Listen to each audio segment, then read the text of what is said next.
Good. Good evening. This meeting is being held in accordance with the public laws of 1975, Chapter 231.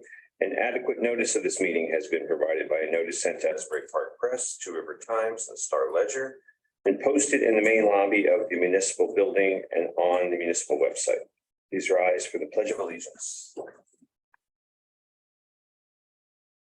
Pledge allegiance to the United States of America, to the republic for which it stands, one nation, under God, indivisible, with liberty and justice for all. Yeah, congratulations, congratulations. Congratulations, sir. Thank you. Can we get a roll call, please, Laura?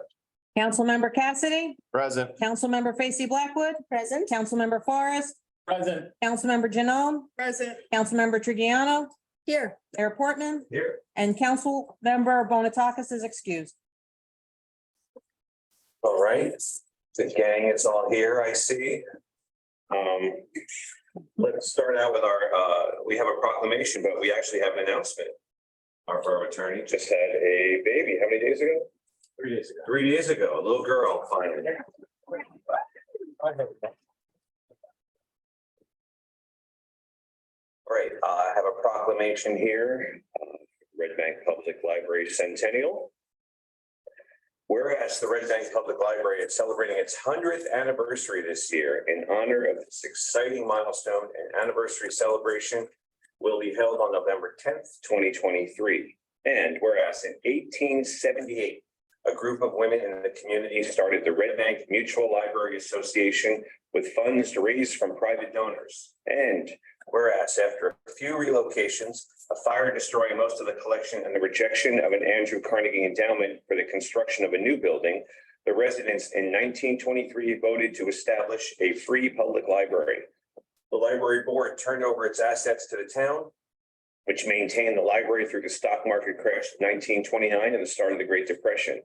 And whereas overlooking the Navasink River, the Eisner Memorial Library, known and loved by residents, is here today because of the generosity of the sons of Sigmund Eisner, a longtime library benefactor, gifting the Eisner residence at 84 West Front Street to the borough of Red Bank for use as a library.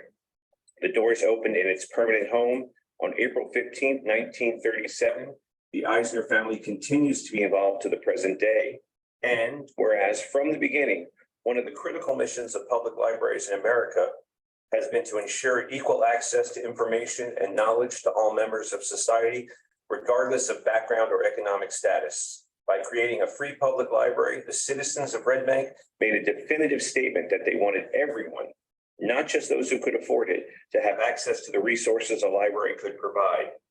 And whereas libraries are at the heart of our communities and many offer classes, materials for English language learners, programs for job seekers, early literacy programs, host community groups, and provide traditional as well as ebooks. We are thankful for the wonderful resource that the Red Bank Public Library has been for the past century to the residents of Red Bank. Now therefore be resolved that I, William Portman, Mayor of the Borough of Red Bank, on behalf of the council and citizenry of Red Bank, do hereby congratulate the Eisner Memorial Red Bank Public Library on this exciting milestone anniversary, and we look forward to its many more years. Actually, we'll do this. Melania's here from the library.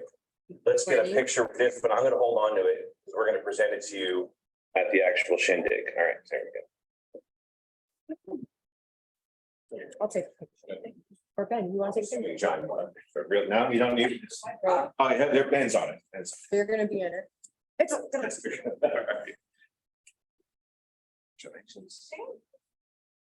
For library board members there? Yeah, Steve. Yeah, library. Yeah, Steve, come on up, Steve. Okay, Sue. Two, that's right. Right. You are on the board. Yeah. You come to volunteer. We can there we go, we'll be it up. All right. Good. Guys. 1, 2, 3. It is a fabulous library. Thank you. It is. All right.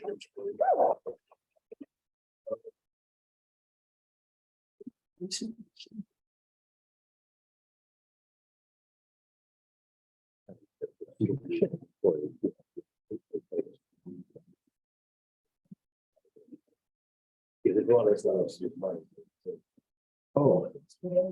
Okay, so I was talking. Oh, very nice. Thank you, thank you. I got to know, we're going to wish a happy 100th birthday to former crossing guard Teresa Luciani. I believe Captain Freeze went to her birthday party yesterday to send her a proclamation on behalf of the borough, so that's pretty cool. All right. Next up, we have public comments on agenda items only. Public comments on agenda items only. Yes, Mr. Poku.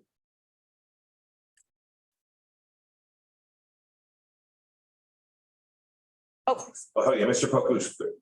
Actually, did you go first? Yeah, all right, there you go. I was just gonna extend an invitation to everybody to celebrate our Can you just state your name and address? Eleni Glickis, 120 Ethel Street in Touch, New Jersey.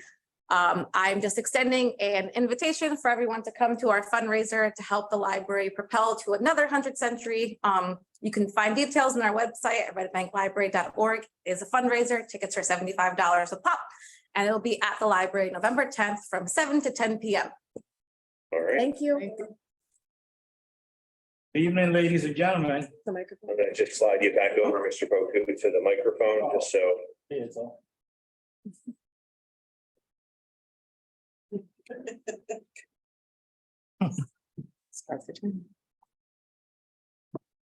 Good evening, ladies and gentlemen. William Poku, 90 Bank Street.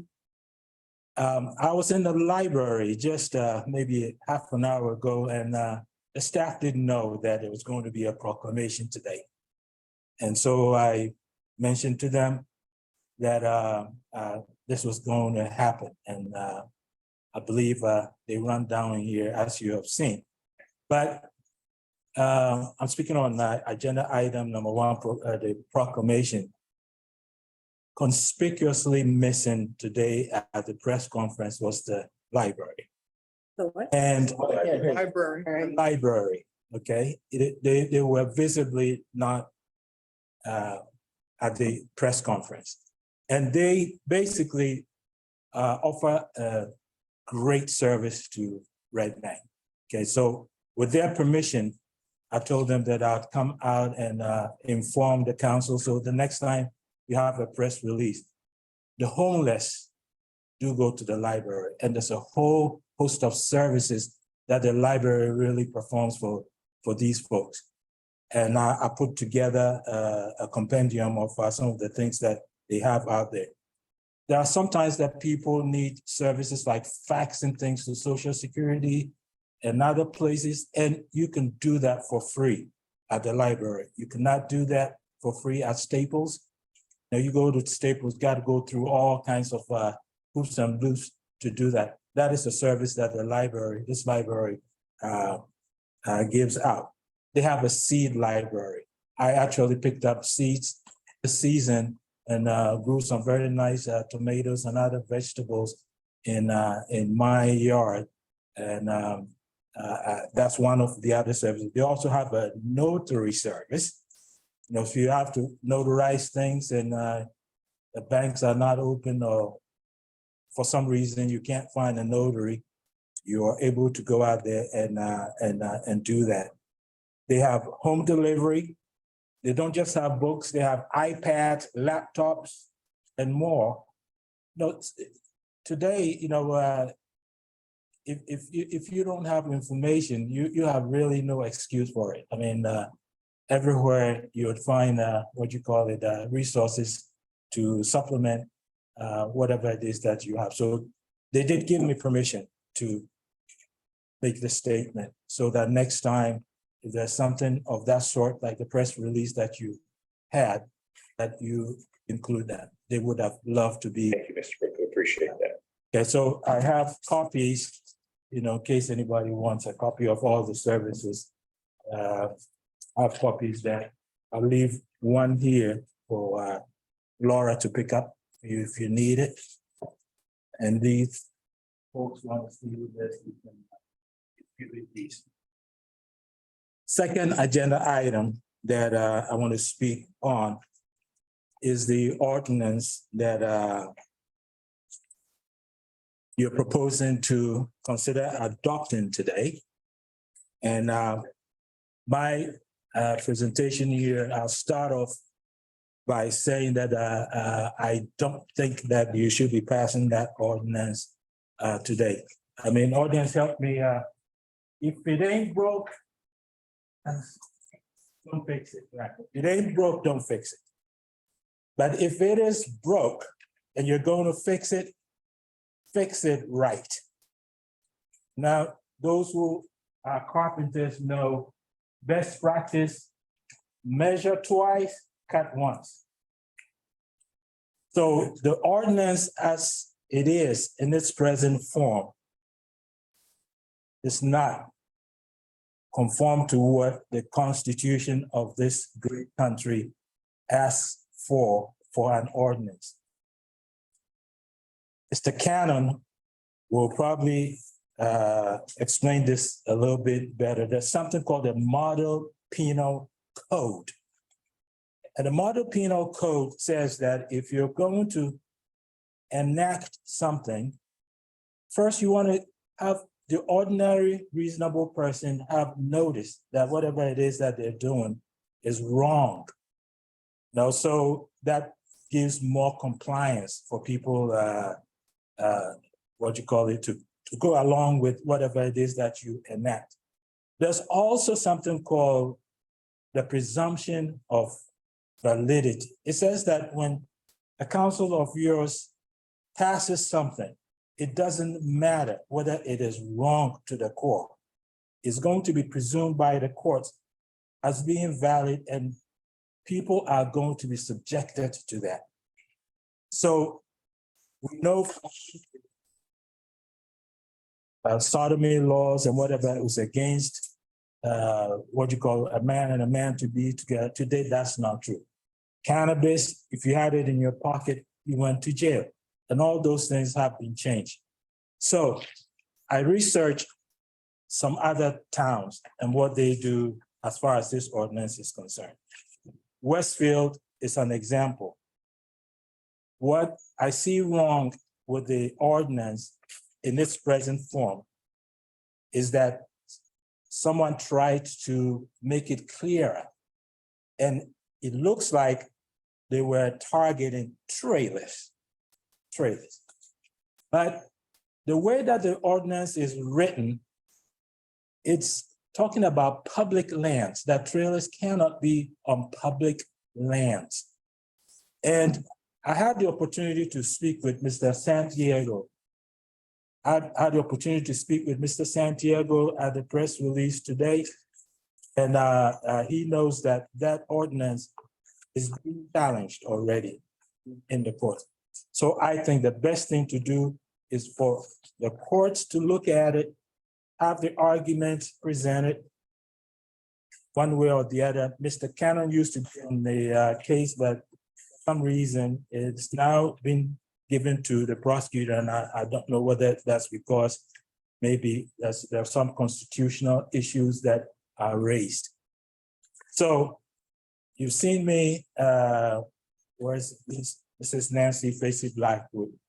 The NAACP has moderated issues like with Cedar Crossing and had people come together and discuss. Mr. Portman, Mayor Portman, I've been in your office or to talk about stuff. I was able to get the Freeze Act restored in Red Bank. I have a background of having worked very, very hard for things that are basically constitutionally related and all that stuff. And the way that I see the ordinance in this present form, it's better left alone until the courts kind of give us a little clarity. Here's the issue with the public lands. Fee simple title households own to the middle of the street, and the town has easement. So this ordinance in this present form says that you cannot bring a trailer into this town if it's not hitched. And what you're inviting is that now someone wants to go out there and grab a cup of coffee. They're going to be dragging a whole huge thing all around. And some places that they're not even going to be able to park that huge thing. I've got some pictures that I'm gonna give you of all different types of trailers. As I see the ordinance in this present form, it is targeting Hispanics. Because Hispanics have these landscaping businesses. Some of them come out here and start up. Here's one where a guy is hauling a trailer with a bicycle. Okay, so they start small with a tiny trailer like that. The next thing you know, they got in a little bigger trailer and all that stuff. So if you don't want trailers, this is where zoning and planning comes in. Because once you say that all of Red Bank cannot have trailers when they're not hitched, now you're making it seem like there's something wrong with trailers just as bad as it was with cannabis. And for that reason, I don't think that it's a good reason to pass the ordinance in the form. Have some discussion about it. I'm there to help you go through this if you need me. Ms. Facewood, Blackwood, you've seen me moderate something in the past, and I've been with Chief McConnell, I'm talking on issues and all that stuff. The NAACP can be part of this process to help you come to something that once it's put on, everybody complies and there's no need for selective prosecution. I thank you for giving me the opportunity to speak. Thank you, Mr. Booker. And I'll make these pictures available through. Yes, perfect, thank you. Anyone else? Comments on agenda items only? Yes.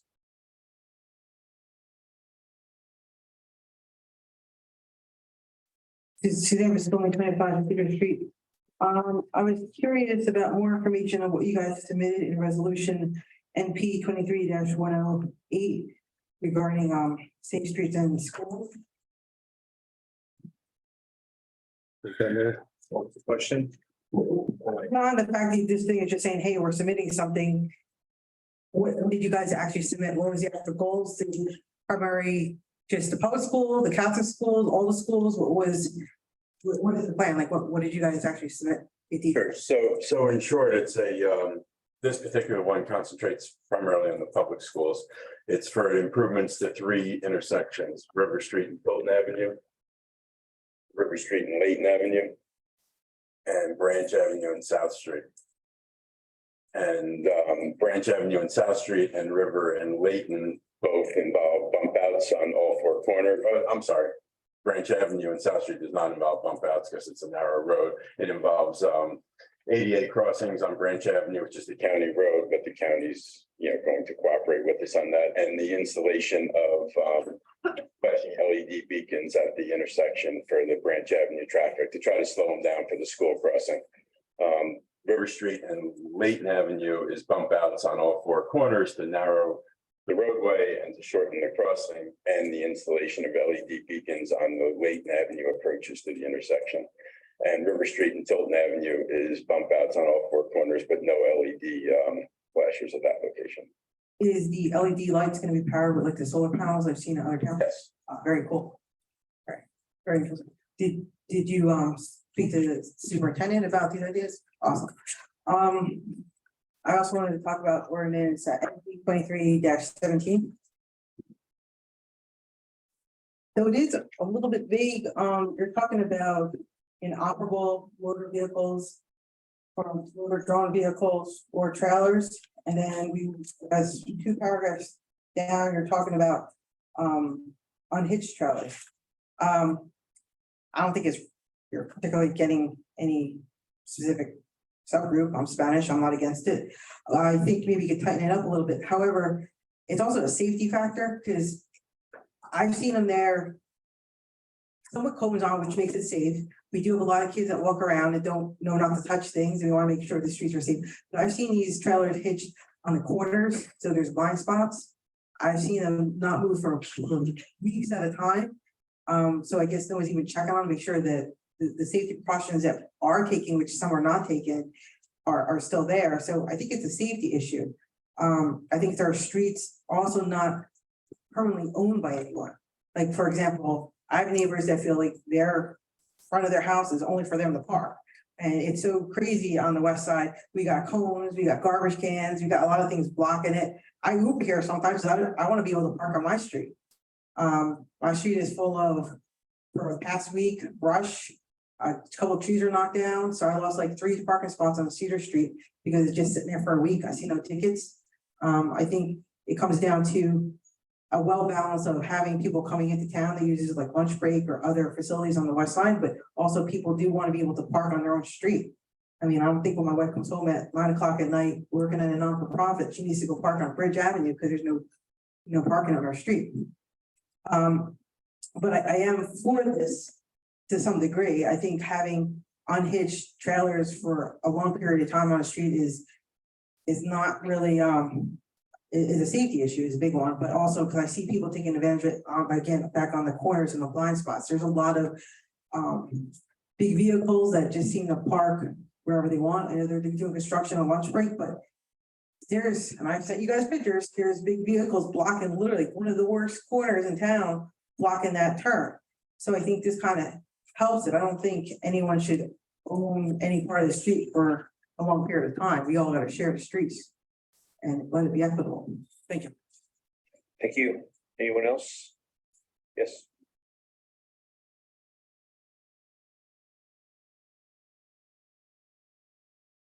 Good evening. Can you hear me? Good evening, Alan Hill, 64 McLaren Street. I've just got a couple of points I'd like to raise. Firstly, it's about those ordinances that would be 2023-17 and 2023-18. I don't suppose anybody's noticed, because nobody seems to have noticed on resolutions for the past 3 or 4 meetings, but those are going to be signed by Red Bank in the County of Union.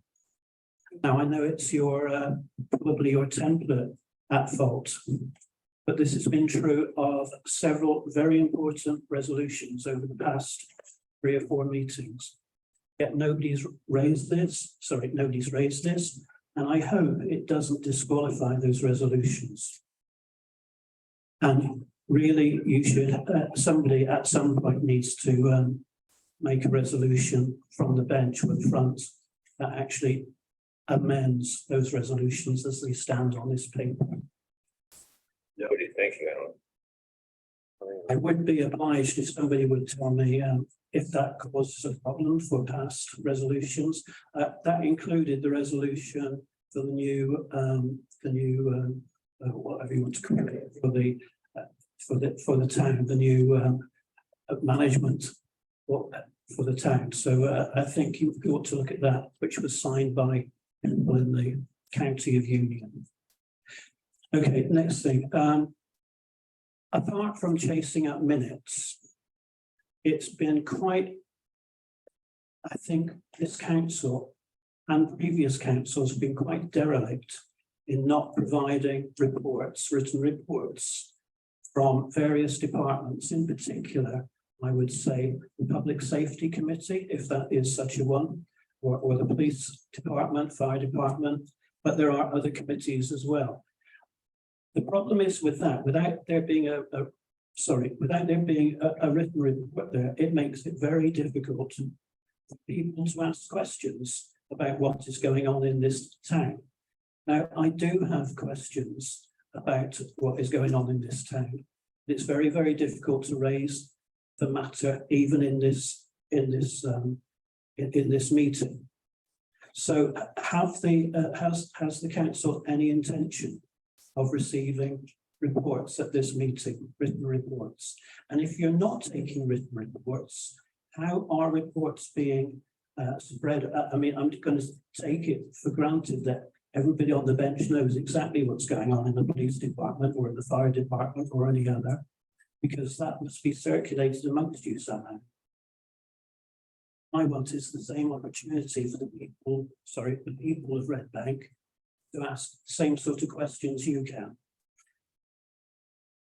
Speaking of which, it's quite, going back to the Public Safety Committee, it's quite obvious from matters arising in this meeting over the past at least 3 or 4 meetings, but certainly over the past 3 or 4 years, that there are problems within that department that are not being reported to this meeting. I know there are problems with regard to privacy and employment and stuff like that, but there are also things like this.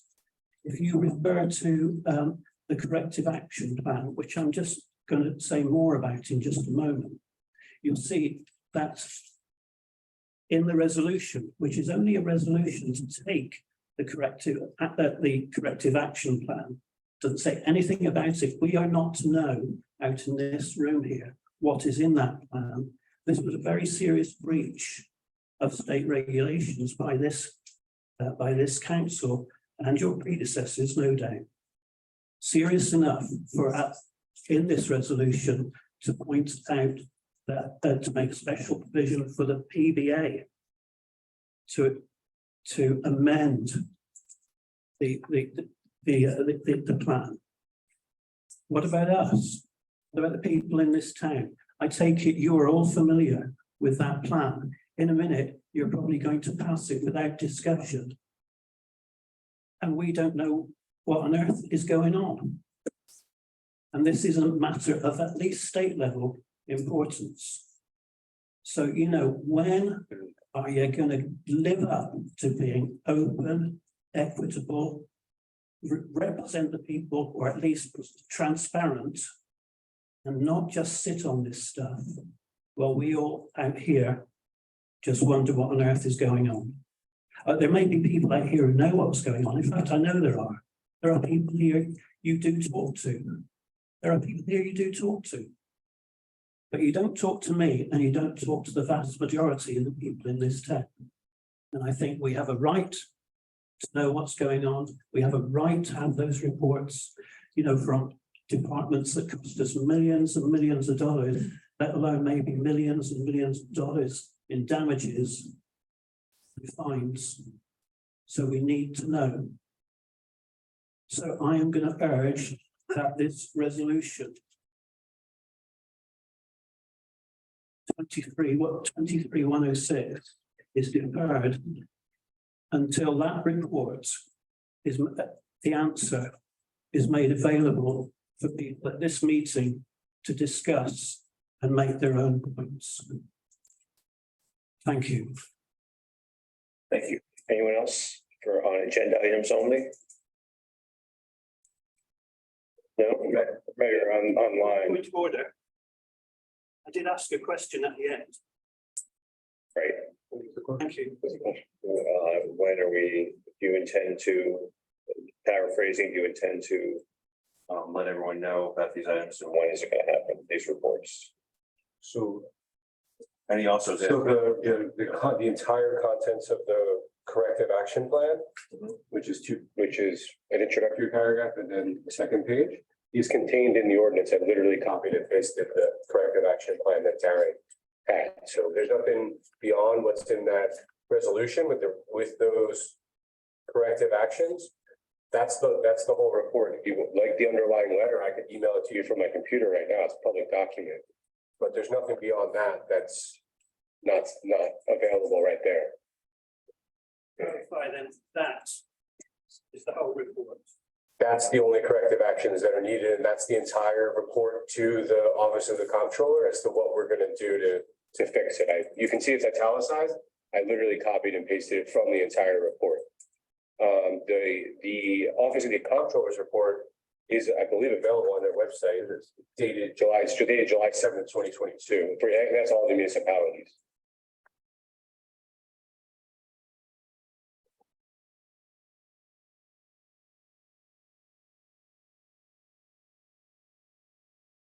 Stephen Hack, 135 Branch Avenue. Continuing a question about resolution NP 23-106. Is it actually possible in New Jersey for a union contract to be antagonistic to the state law? Is it possible? Because I see that there's a statement here if negotiations don't result in the reduction of the payout, that, how is that possible for any union contract to be in defiance of the state law? If the law says 15%, then how is it possible legally? How is it possible to pay 20%? So in practice, it's not. So notwithstanding that that's what the document says, when any payments come through the finance department here at the borough, as you can see from the resolution, they've paid based on the state statute because that controls. It's really a matter of updating the contract to comport with the state law. You can see that obviously, both parties have to consent to a contract, but the remedy in the event that one party doesn't, and it's outside the scope, is you go to PERC and you make a filing, and the state will automatically change it for us. I don't think we anticipate that issue because it's so clear cut, and it's not like anyone got something in the past not a matter of fairness, because in practice, the borough has always applied the statute. The comptroller went through page by page of every contract. If you read the report, 60 municipalities of every CBA in those municipalities to determine compliance. And those are the two that they found here in Red Bank, and they let us know about it. So that's why we have to fix it. But it's really a paperwork issue. No one's been paid. It has never been practically enforced because the state statute controls, and the CFO won't sign off on the check unless they have those boxes checked on those kind of payments. So it's really a cleanup operation more than a corrective, notwithstanding the name of it. Okay, and I would assume then that the negotiators of this contract, present and immediate past, either didn't know or just bypassed the state regulation. So a lot of, the collective bargaining agreement isn't rewritten every time, so I'm sure a lot of it is carried over from prior drafts, just like the County of Union, right? But on the other hand, if you really read the problems that the comptroller had with our policy, they're pretty esoteric. It's not something that you would, if you're a significant labor expert, look at it and determine immediately on its face that it doesn't comply. It's more interpretive that it doesn't say, we're not going to follow the state statute. For example, the one issue is that if an employee dies, they were entitled to the sick benefit payment. That's not allowed under the statute. The statute says they're only entitled to that benefit on retirement. And obviously a death while on duty is, or, in the course of service is not retirement. So, that's really how it got through that process, I think. But more importantly, it didn't get through the finance office because they have to check all the boxes, pensions and everyone else. And so no one's actually ever been paid under those provisions. Thank you. Thank you. Anyone else? Is there someone online there? There is. I'm not sure if he means to be, but Scott Wingarter, you have the floor.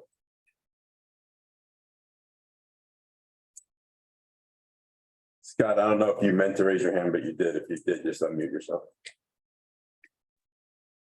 Sorry, I did not. Okay. Anyone else? Have any comments on agenda items only? Right, I have a motion to close the public comment for agenda items. So moved. Have a second? I'll second. All in favor? Aye. Okay, we're going to approve past minutes and reports. First up is 9/21/2023 special executive session. I have a motion to approve these minutes. So moved. Have a second? Second. All in favor? Aye. 9/29/23 special executive session. Can I have a motion to approve these minutes? So moved. Have a second? Second. All in favor? Aye. 10/12/23 a special executive session. Can I have a motion to approve these minutes? So moved. Have a second? Second. All in favor? Aye. 10/12/2023 regular minutes. Can I have a motion to approve? So moved. All in favor? Second. Oh, sorry, second. All in favor? Aye. and another executive session on 10/12/2023. Can I have a motion to approve these minutes? So moved. Have a second? Second. All in favor? Aye. Okay. Next up is for under ordinances, a hearing and adoption of NP 2023-17, amending and supplementing chapter 675 vehicles abandoned and inoperable, and chapter 680 vehicles and traffic.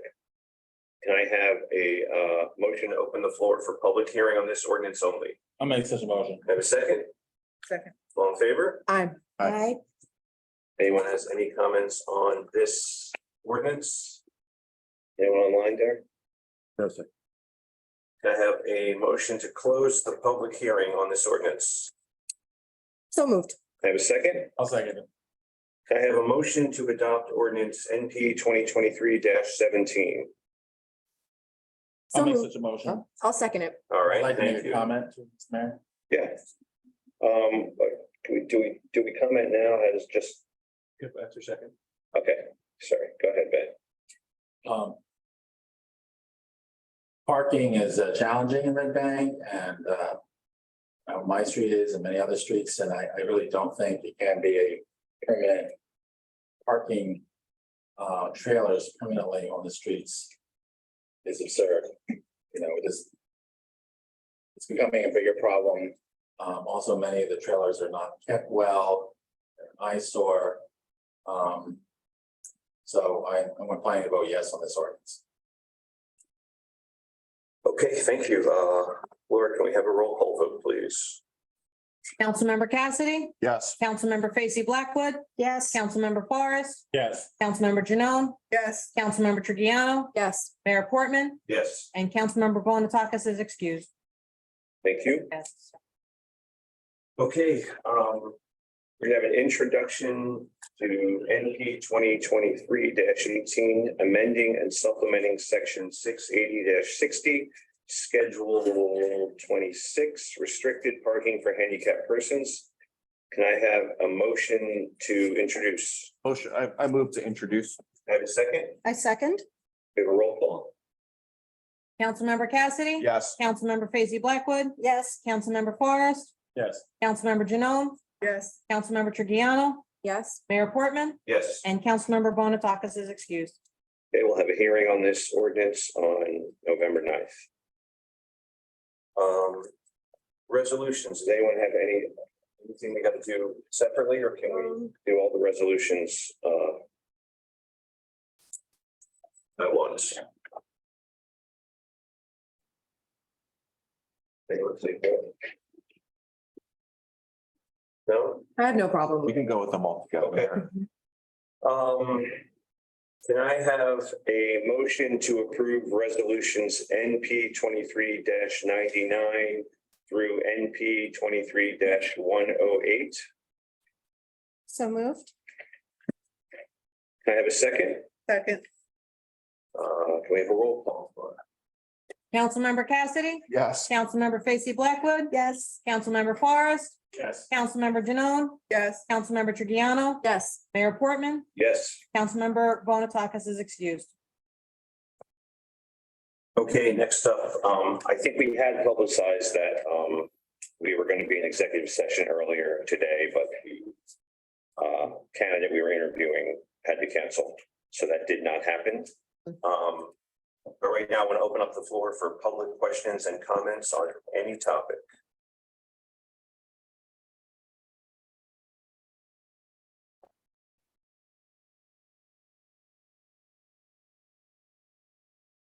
Hi, Roseanne Dalprop, 212 River Road, Red Bank. I just have some questions regarding the HPC. And maybe these questions are more properly addressed to Mr. Cannon. Congratulations. By the way, it goes by fast. Get a little closer to that mic. It's one here. I just wrote the questions down just so I could remember them. The first question is, so has the HPC ordinance that was in effect before the establishment of the new government, has that been effectively repealed? Or is it still in existence? No, it still exists at this moment. So it hasn't been repealed. So there is in the HPC ordinance, okay. The second question is, what is the intent of the mayor and council as far as the structure of the new HPC? Is it going to be a strong commission or a weak committee? Like a strong commission? Oh, well, I would, it's not finished yet, but I would like the HPC to have some teeth and not have it just be advisory. I don't know if that'll be on every single point that comes before the HPC. But I would like to have a strong HPC personally. well, as far as like municipal, like permit applications, would the HPC have authority like to make a binding decision on a permit application, say On certain items, I would, what type of items, like demolition or? demolition is the big one that has come up. I know we were a little delayed with whatever's happening with Greg, so I haven't seen the latest ordinance. I know the plan was for Greg to complete it and send it to mayor and council as well as to Michelle Donato, who is reviewing it as well. And then hopefully with those notes, I'll have an answer. I'll have an answer for you, or we'll be introducing it. So you should have a chance to read it before introduction. Okay, and do you have like an ETA of that when you think the final draft? Hopefully this week someone had a baby. Hopefully I'm assuming by the next, well, let's see, you're gonna be, I mean, what's the timeline on it, Greg? You're sending that Well, so to, it has to go to, because it's development regulation, it would have to go to the zoning board as well. Or excuse me, the planning board for review. Right, so all dependent on that. So to give an exact timeline is tough, but in terms of the ordinance, I have been continuing. Christina's not here tonight, but Christina and I, notwithstanding that I've been a little busy, have been working on it. And most recently, she sent our current draft to Michelle Donato, who's supposed to get back to us early next week. And then we're supposed to have a conference call at the end of, yeah, it happened. I literally just sent you an email while you were sitting here. And so by the end of next week, we're supposed to have a pretty firm grasp on the draft to present to the council with the expert. I don't know if you were here when Michelle Donato was here. Yes, I was. Okay, so basically all the points that she made, she was going to address them in the ordinance, lay out options for the mayor and council, and then they were going to sit down and go over it. Okay, that's great. So you're working with Michelle Donato and drafting the ordinance. That's great. Yes, and Christina, I also want to give credit to Christina, who's been acting as the point person on this. Right. And frankly, set up the meeting while I was in the hospital earlier this week, set it up for next week, so. That's- There's our example credit. And then when you have a final draft, will you be providing that to the public for review and comment? Like more than 2 days before like the meeting where you're scheduled to adopt it and again, there'll be some time. or in advance? Do you? Be some time with that process anyway, like before we adopt it, I think it has to be approved by the planning board. Yeah, there'll definitely be multiple hearings. Okay, And there is, depending on what the meeting schedules are for these two boards, I know that we have a good meeting schedule, No, but can we go over the first of the year because? Well, no, Right. so if we can't get it over there for referral and review, it'll be adopted in January. January. Okay, and that's when you will have new appointments for the members? Yes. And do you, can you disclose the members are going to be? We, at the proper time, yeah, we will disclose the Oh, okay. numbers. And the last question is, have you retained a design consultant? I do not believe we've retained a design consultant yet, but it's essential. We are aware. I think just a matter of ordering, the ordinance has to come first, then the people are appointed. We want I think I can say this because I've heard it from everyone. And it was Michelle's recommendation, frankly, there was that the HPC itself work with a design professional to give the community input. So, that's the prerequisite to the professional. But having the ordinance first? And That wasn't when I was on the HPC, it was to have the design guidelines in place simultaneously with the ordinance so that they're enacted at the same time. But I mean, we can run it on parallel tracks if that's the pleasure, but the people have to be there, the ordinance people. Right. Guidelines. Okay. Great, thank They you. overlap a little bit. I think that's okay too. Okay, thank you. Thank you. Anyone else have any comments?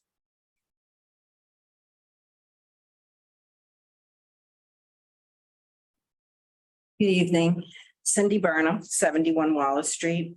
I want to ask this council if you think it's appropriate that a sitting council person goes on Twitter and using the name ENNBEE goes on Twitter to converse with a resident who says, and I quote, "My prediction is that Cindy will bring up the Rossi at every council meeting for the next 2 years. It's driving her crazy. I'm enjoying it." And then ENNBE says, gives the council excellent practice saying thank you for your comment. Nancy? Mayor, may I? Sure. I would not have any problem posting anything on social media that I would not say directly to the person. That was in reference to a comment where a statement was made about the Rossi and the fact that that question could possibly come up about putting the senior center on the Rossi for every single meeting for the next few years. And if you've been getting the same answer for that question, then it is very clear there's nothing more than we can tell you, right? Well, there was a different. Except, thank you. I mean, really, you've been hearing the same response to the question about putting the senior center on the Rossi, and that's exactly the intention of my comment. You think that being on the council, you should have a Twitter account with a fake name and be talking about other people? Like, you know, I am a former council president and I am an activist and I'm a resident in this town. And you're speaking badly. And the person you're speaking to, has a problem. Well, I'm not speaking badly because what I explicitly stated gives council excellent practice in saying thank you for your comment. That's all I said. And that all it relates to is if somebody comes up with an issue, the same issue, getting the same result bi-weekly, that's all we can say. And whether regard my personal Twitter account, I can use to talk about anything. It's my First Amendment right. I stand corrected. I just remember and I don't talk about, I was talking in general terms. If anybody came here and said, there's a blue car that parks in front of my house all the time, and it moves every day and parks in front of my house, and they come in every week and say that, there's nothing more we can do. The car is being moved, the car is taking a spot, right? But the car is being moved. It's not sitting there for months on end. There's nothing more that can be done. So that's where I was coming from. Okay, well, there's been. I feel offended by it, but I stand by what I said. I think it shows the kind of person that you are. I think it's very cowardly. And I think you're hiding behind, a fake name. And I think you're very phony about it. And I think it's dishonest. And every time I came, I came with those 8 emails, excuse me, let me talk. I came with 8 emails where certain members up here were CC'd and they denied ever getting it. I have asked, come to meetings and said, what's the update?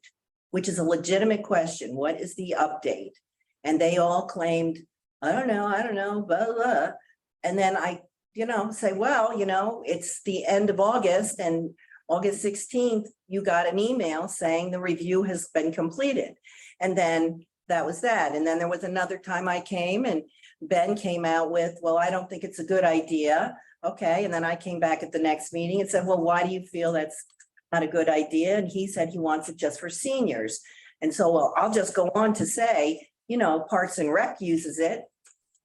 And that's okay. But I think, in my opinion, the whole thing boils down to the transit village proposal. And, oh yeah, you said that in another one of your Twitters.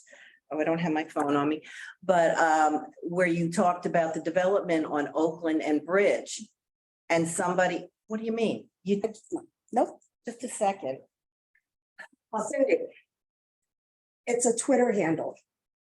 The same way that other people can say other things, I have the right to say, it's a Twitter handle. That's what she's I discussing. know, but it's what you're saying that I think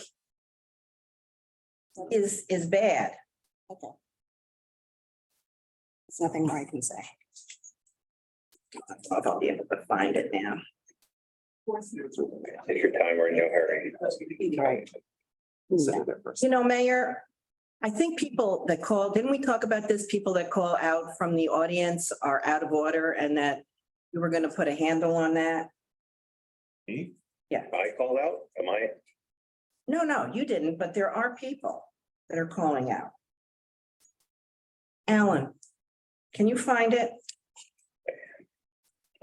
Did we, I'm not good with this kind of stuff. okay, so can I just ask you then that we maybe, you have it ready for the next council meeting and we could do it in the public comment then?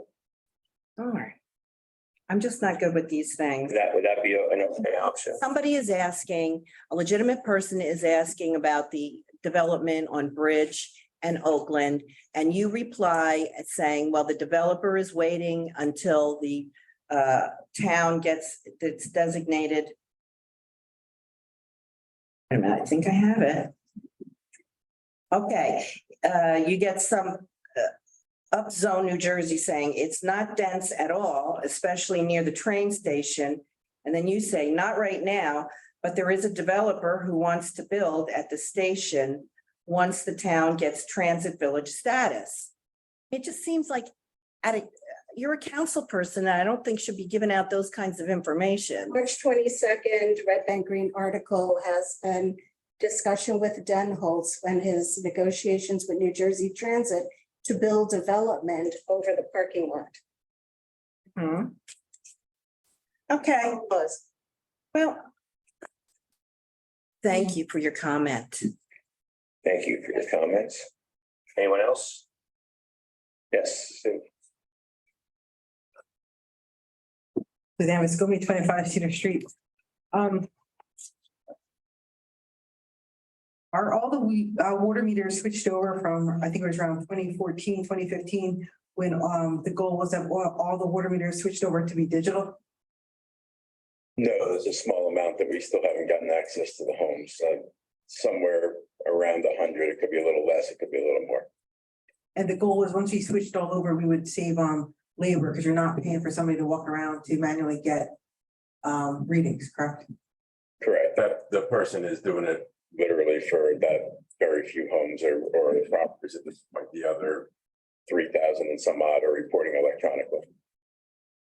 Okay, and I say this respectfully, Chief. I know I brought it up in the past, like at the school board, we have a part in our public meeting that the superintendent, and I speak on myself, not on behalf of the school board or the library board, but at the school board, we have a section where the superintendent does a superintendent's report. We also have a part at the library board meeting where the director of the library gives a report and overall, kind of almost alluding to what Mr. Hill was stating about really what is going on in general in the activity. Again, are you going to start having a little more transparency and give like a report in your semi position there?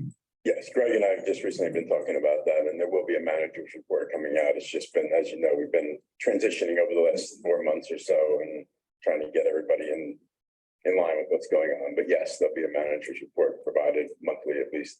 They're just not ready yet. Okay. I just haven't done them yet, to be honest with you. Mr. Hill made his comment. I leaned over to Darren and said, I looked at the agenda. It really should be a manager's report. Those department heads reports should come through the managers, the head of the government. Manager. And the highlights should be given to the council and the public as to what's going on. So Yeah, no, I I'm think. gonna work on that. I just want to explain to you over, we're not messing around up here. For We're talking about what you're talking about, trying to figure out how to fix it.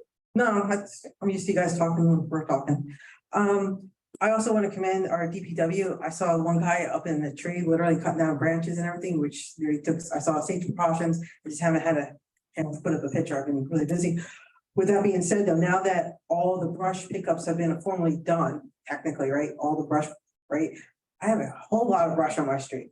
So what is the process? Because it's not just an environmental thing, because people are throwing garbage in the brush. Dog feces in the brush, trash in the brush. As I walk through with my dogs, I see this. So it's an environmental issue, it's a safety issue, right? Because kids can walk through it, they don't see all the garbage and glass going also into the brush. It's a safety issue for our employees, because during big storms, we're sitting there in the rain and the storm, trying to clean out the drains and everything, so there's no overflow of water. I know about 6 or 7 years ago, they ordered, and I've seen it, I actually have one.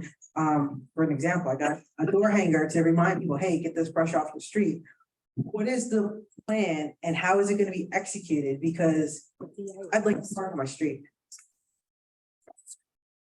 I'm sorry, I didn't hear the last couple of words you said. Now that the brush is done, right, we have our formal pickups all done.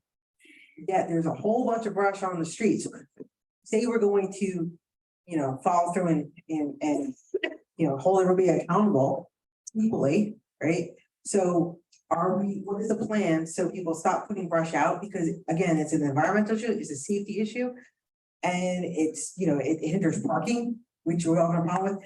How are we going to work for through the next season or the next couple of months, making sure that people are responsible and not putting brush in the street, and how are we gonna hold them accountable? So after, I don't know, a couple weeks ago, after one of the last council meetings, Terrence and I discussed this and how we're going to issue the hang tags again. And the employee that was doing that, the department got restructured. As you know, DPW has been short-staffed for a long time. We've been building it up, but we're going back to the hang tags and a tracking system to track when somebody gets the hang tag warning and then follow up with the summons. It comes down to essentially where we assign our manpower. DPW has a finite number of employees. They're working, as you just said, every day, cutting trees, filling potholes, doing myriad of things, and quite frankly, putting the hang tags is one of the things that we just don't have the manpower to do right now.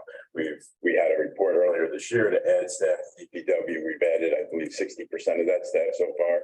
We intend to add the remaining staff by the end of this year, and hopefully be a little more efficient or effective in getting that stuff done. But at some point, we have to set priorities to how many people we have and how much work we can get done. And as I mentioned too at the last meeting, I would like to do another push of an education campaign. I mean, people know when to put the garbage out and recycling out, and I'm hoping we can get the brush into that same kind of, widespread information. Right, and I think, I understand you guys have a shortfall of employees, but it's also counterproductive too, because if there's more brush on it, then unfortunately the employees are in the rain scooping it out during the rain because no one got rid of the brush. If they get rid of the brush first, maybe there wouldn't be a less overflow of the brush blocking the water going down. So there is a balance, but now we're heading to November 1st and just drive through the west side. I mean, I can send you pictures of that if you like, every day of where it is, because it's not fair to the people who are responsible. And when the brush is really across the street from you, when the brush is backed up, you can't walk across the street because the water is so backed up, because there's literally like 2 trees were cut down and I got all this wood. So if anyone wants firewood, come to Cedar Street. But there's a lot of streets on the west side that are full of it, and it's just not fair that it's environmental safety issues, bottom line, and hope we follow through because it's getting ridiculous. Thank you. Yes.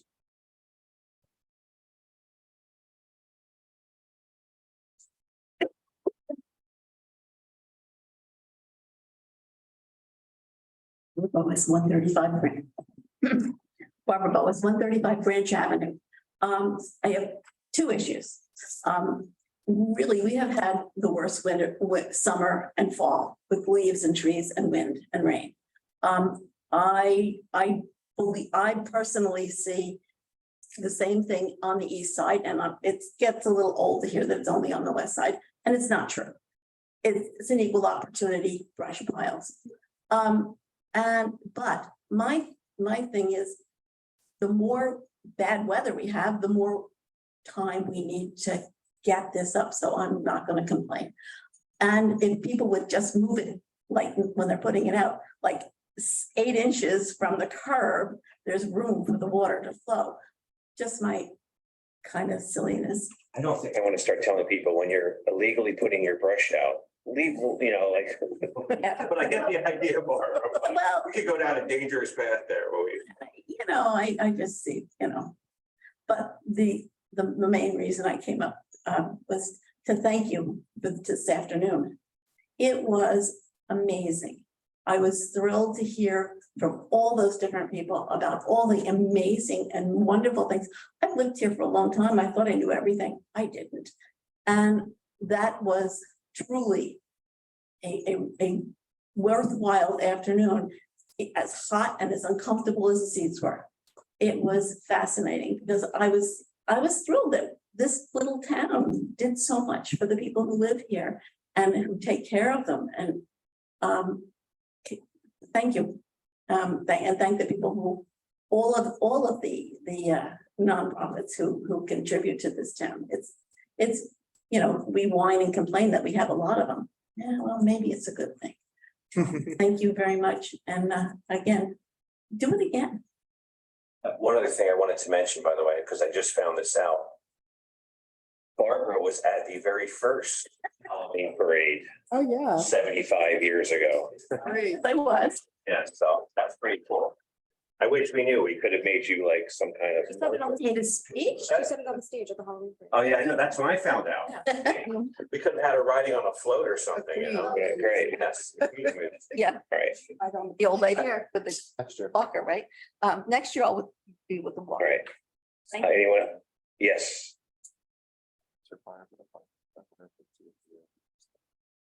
Excellent. Barbara Monahan, 30 Pinckney Road. I have to talk about this afternoon. Oh, I'm so sorry. Oh, there we go. This afternoon. I can't tell you how thrilled I am. I'm a former teacher, urban creature with far, far too much experience with addiction and mental health issues. And what you're doing is marvelous, each and every one of you, and you should be so proud of it. I can't say enough good things. It's rescue people from the legal system. And I hope I can serve in some way. The other thing I need to mention is how delightful it was to have an afternoon to focus on such a positive growth and caring after the news this morning. So I thank each one of you. I can't say enough good words. I'll write some and I'll read it for the next meeting. Thanks. Thank you. Anyone else? Just a note, earlier, she's saying she wants to help. How can she help? Barbara mentioned earlier, she'll be at Tuesday's Code Blue training, and I just want to acknowledge that, and we'll get to comments. I'm sure we'll mention that, but you're already planning on helping. Thank you, Barbara. Yes.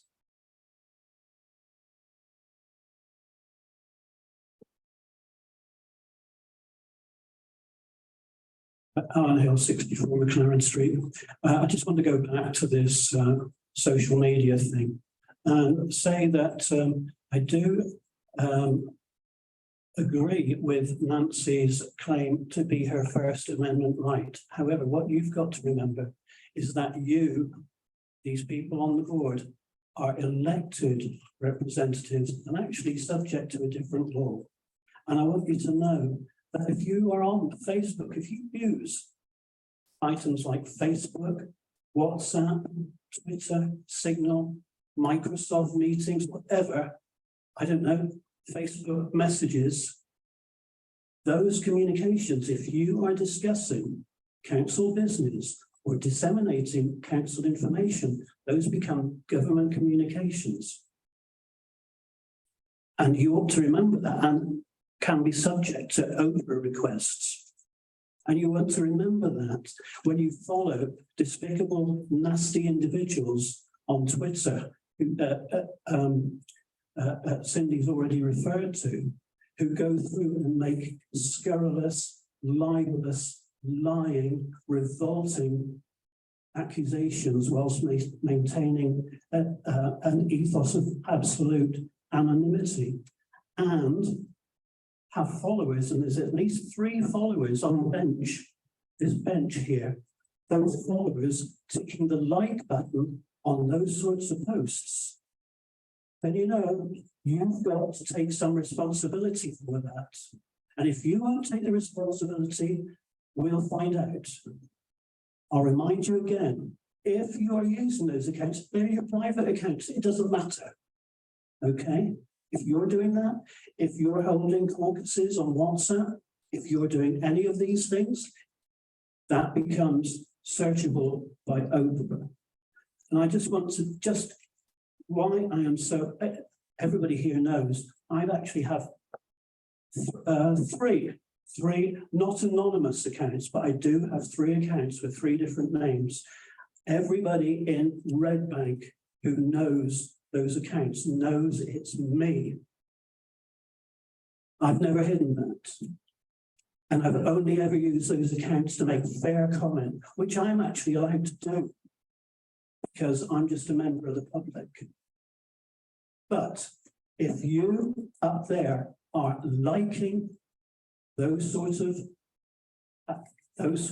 statements, and I'll mention just a few other names, Mr. Sataro, who likes complaining about, scurrilous news about Mr. Sataro, Nancy, Mrs. Puku, stuff like that. That is what you are doing. And if you're going to continue to do that, take notice of your social media advisors, your reputational fixers, or whatever you do on your social accounts.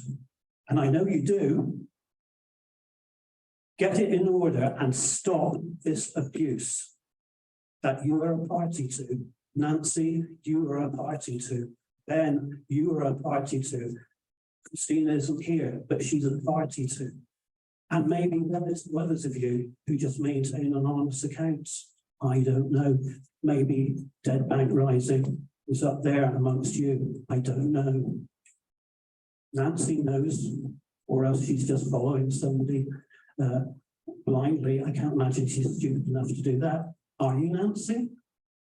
Thank you. Are you? Thank you. I have copies here. If anybody wants to see the shit, excuse me, I do apologize for that.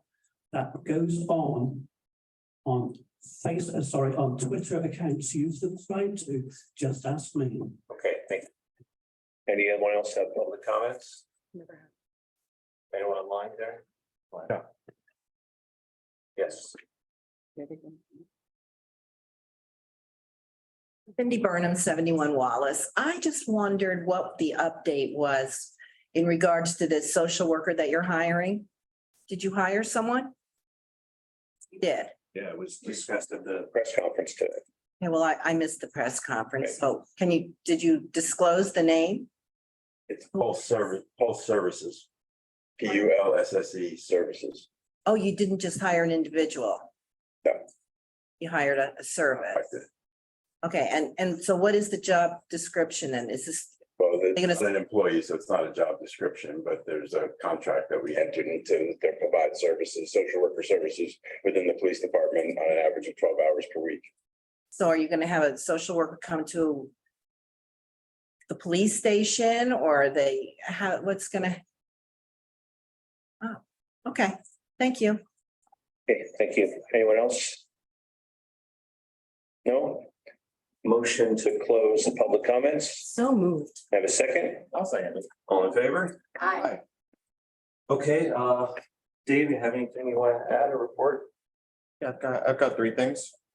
First, we're closing out Fire Prevention Month. I want to acknowledge the incredibly hard work of Chief Hartman, Chief Holiday, and Chief Woods, as well as the various members of the Red Bank Fire Department that visited, I don't know how many locations. And on Tuesday, I had Councilwoman firefighter Kate joined me over at the Hook and Ladder, and we taught fire prevention to the Girl Scouts from St. James, and they earned their fire safety badges. And man, what a great group of parents, and those kids were just unbelievable. What fun that was. They kept sending me text messages all night thanking me, and I was like, I wish I could just do this all the time. It was so much fun.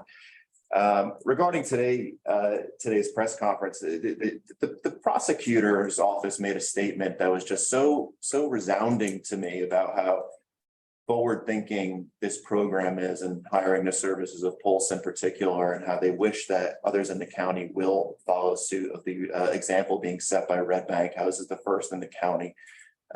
It's remarkable, those Kate, Billy, Darren, that pointed on this, thank you, because it is forward-facing and it's going to do a lot of good. And finally, I want to state for the record that I consider Nancy Blackwood an upstanding citizen and a fine person, and someone that I know perfectly well, and that while maybe not perfect as a human being, she is an upstanding individual of great character.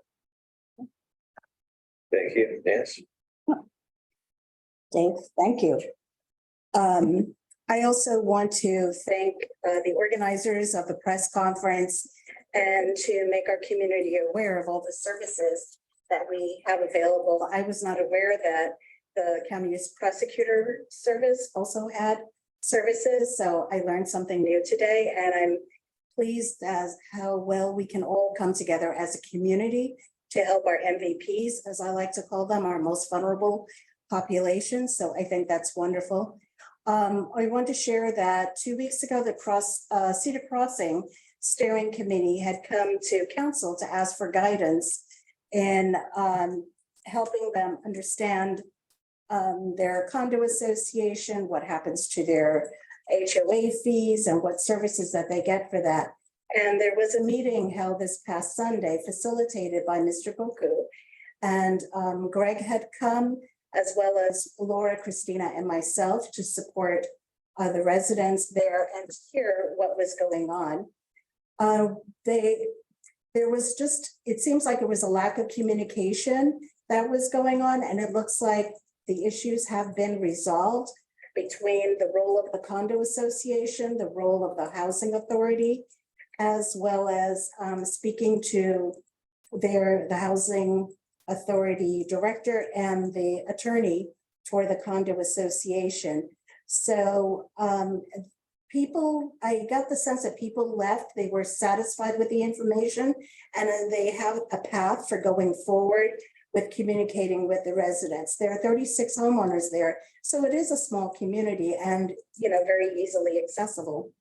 The last thing I want to say about Cedar Crossing is, Darren, do you know where the electrical source is for the streetlights?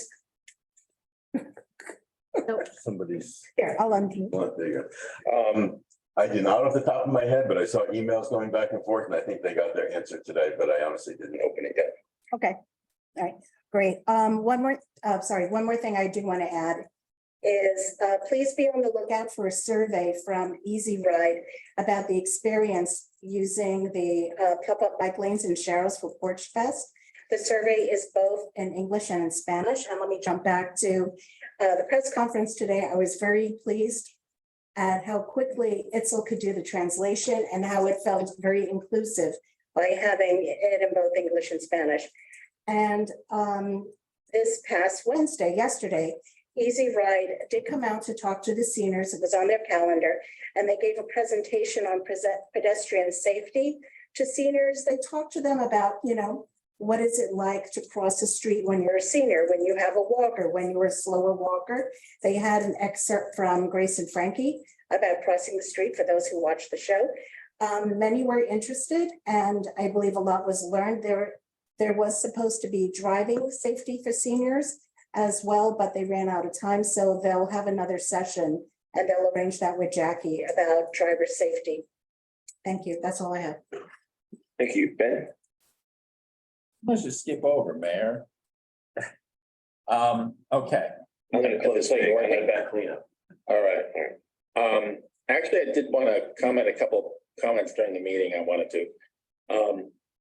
I want to make it clear that while I want the senior center to focus to be activities at the senior center and serving our seniors and the great programs there, and I did articulate a number of the reasons at the last meeting, so I don't repeat those, but I want to also make clear when it's not in use and its core mission as a senior center, I'm fine with a choir meeting there or other assorted activities that the borough deems fit, as long as it doesn't impact the operations and services for our seniors.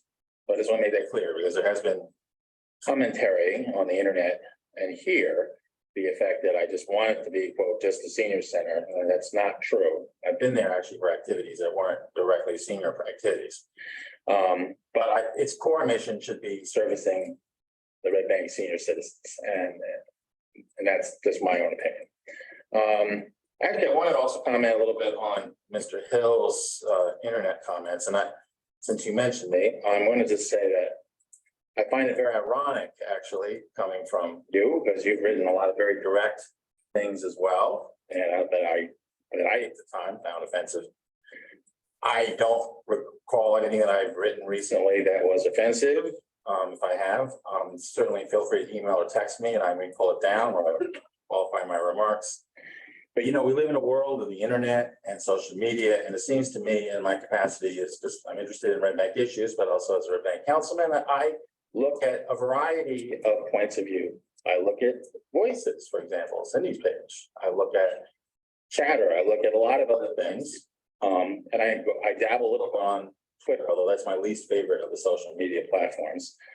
But, you know, just because I follow somebody on Twitter doesn't mean I endorse or support or share views or values with them. So I don't even know what Alan's really talking about. I have seen whoever it was, I don't recall commenting on any of their posts.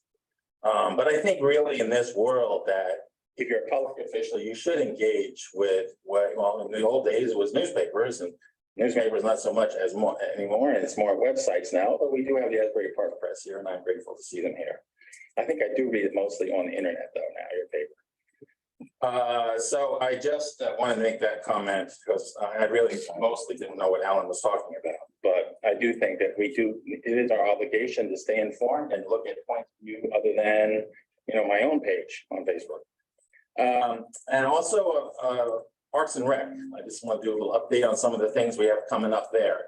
Obviously, you mentioned the parade, and it was an amazing success, I thought. And Barbara, that is an amazing story, actually. The department wants to thank the police, fire, public works, and the many volunteers and organizations, River Center, that came out and support, and the sponsors. A shout out to the Bingo Paul Association and Cork and Bear and McNash. I don't know who they are, but apparently they were generous as well as River Center in supporting our activities. Winter sports registrations are going. Please go to our website or call the office for information about those. We have a Westside holiday tree lighting coming up, scheduled for December 8th at 6 p.m. at Johnny Jazz Park. I will be there. The holiday home decorating contest, to sign up your home, email recreation@redbanknj.org. Santa calls on nights of December 12th and 13th. Helpers are needed. If you want to volunteer and help out with some of these things, please go on our site or call the Department of Recreation. I think that concludes my report on the Department of Recreation, Mr. Mayor, unless you have any questions for me. Did I hear somebody ask me a question? Nope. All right, thank you. Thank you, Ed. Laura? I wanted to comment too on today. I thought it was wonderful. I learned about so many new services, and it's wonderful that Red Bank does all these things for our vulnerable populations. Makes me proud to be a citizen in Red Bank. So thank you for everyone who pulled that together. It was a really great day. We had a library meeting this week, and we talked a lot about the 100th year celebration, which you already heard about. We have the proclamation on. We also are waiting on three AEDs or defibrillators for the library.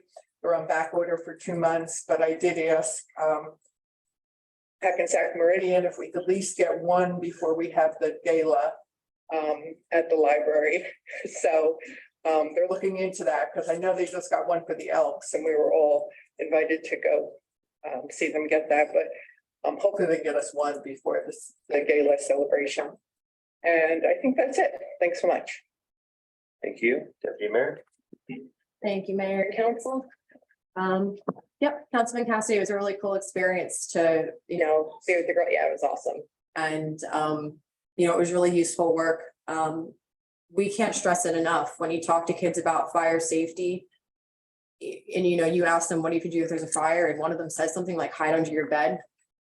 It always just shows the real importance of having those conversations, because that's the last thing your kid is supposed to say or do. One of them actually said, yeah, that she thought she was supposed to run to the basement, So she said which to is us. the most dangerous thing a kid could say. So we really can't stress it enough that these conversations need to be had at home, about having a meeting spot in case of an emergency.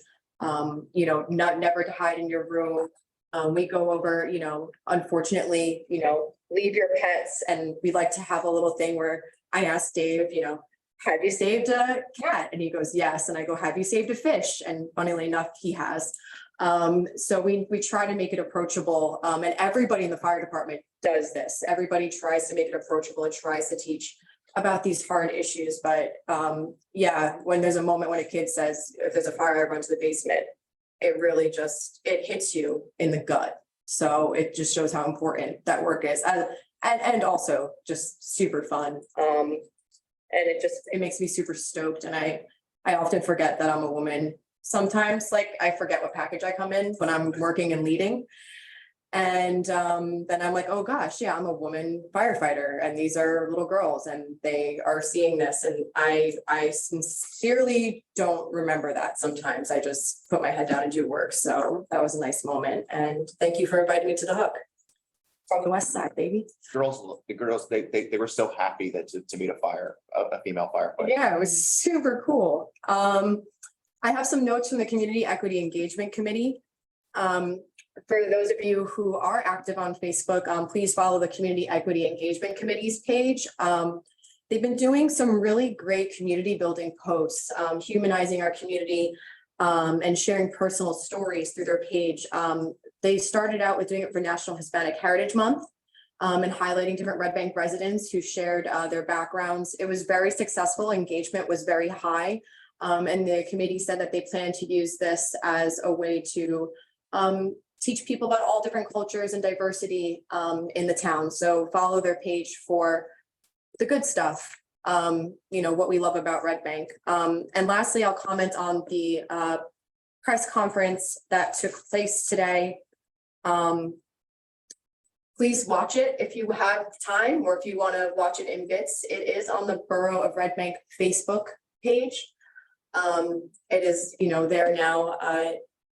It was an incredible pulling together of resources, and there was a lot that was discussed there. And it was wonderful to even have employees present saying, I didn't know that these services were happening, and I didn't know that that's how the recovery diversion program in the court worked. And the social workers introducing themselves. It was a really good moment for Red Bank. And I believe John Ward told me earlier that was the first borough press conference he has seen in 15 years. So when we talk about being a council that wants to communicate with the public, use different tools, this is certainly a tool that I think benefited us in bringing more detail and breadth to what we're passing up here, and then what it means in real life down the road. It's a wonderful tool, and it felt really incredible. So thank you for everybody for being so supportive, and for the council, jumping on this. And this is the type of really wonderful work we can do when we all work together, and you have a governing body that respects each other and wants to try new things. So thank you. Thanks, Mayor. Thank you. The press conference was amazing, and kind of running hand in hand with that, on November 18th, we'll have the Mayor's Wellness Initiative. I have a liaison that's been handling things for me, Jason Daniels. Been meeting with Susie from the Parker Clinic. We're bringing in a lot more partners. I believe we're going to be handing out free turkeys at the event, blood pressure screenings, flu and COVID shots. I'm very excited for the event. Otherwise, just popped into my head, I got to go to the elementary school last week and speak to, I think it was all of the second graders about what it's like to be the mayor. And I was there with a firefighter and a police officer, although they weren't from Red Bank.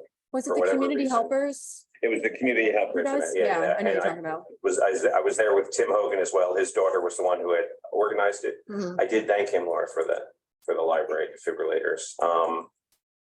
So yeah, I'll remind you again, I've had lots of people showing up to office hours, both for myself and for the council. So if you have a question, we are available. And I think that's about it. Need for executive session? No, I don't think so. Right. I think that's it. Yeah, can I have a motion to adjourn? Make a motion, we adjourn. I'll second. All in favor? Aye. All right, thank you. We'll see you guys next time. We got 1 hour to get witchy. Oh, that's right.